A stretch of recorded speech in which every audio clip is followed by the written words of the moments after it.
Programang ito ay rated SPG. Striktong patnubay at gabay ng magulang ang kailangan. Maaaring may masiselang tema, lengguwahe, karahasan, sexual, horror o droga na hindi angkop sa mga bata.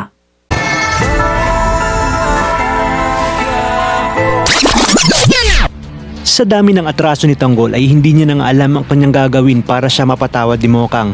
Bukod pa dito ay ang kanyang atraso sa kanyang kapatid na si David at sa kanyang tatay Rigor. Kinabukasan, sa mismong kaarawan ni Mokang ay pupuntahan siya na kanyang kwarto ng kanyang mga kaibigan para batiin. Itatanong naman ni Chiki kung anong nangyari at namamaga ang mata ni Mokang.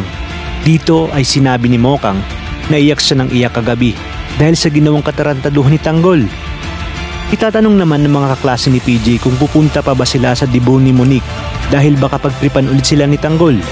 Kaya dito nga ay sinabi ni PJ na mas challenging ay mas ginaganahan siya dahil hindi pa nga niya nakukuha itong si Mokang matapos ang kanilang pustahan ng kanyang mga kaklase na di umano magtatagal ay mapapasagot at matitikman niya itong si Monique. Maya-maya pa ay pupuntahanin na Tanggol si Mokang upang humingi ng tawad at dito tatapunan ni Mokang sina Tanggol ng ihi nang sa gayon umano ay luminis ang kanilang pagkatao. Ngunit paano na lang kaya kapag nalaman ni Mokang ipinagtitripan lang din pala siya ni PJ dahil sa pustahan at may masamang balak pala ito sa kanya. Dito na kaya makakatikim si PJ ng kamao ni Tanggol dahil makikita ni Tanggol na pagtatangkaan ng masama ni PJ itong si Mokang kung kaya't magbabago ang pagtingin ni Mokang kay Tanggol dahil sa ginawa nitong pagligtas sa kanya. Kaya namang kapit lang kapamilya dahil marami pa tayong dapat abangan.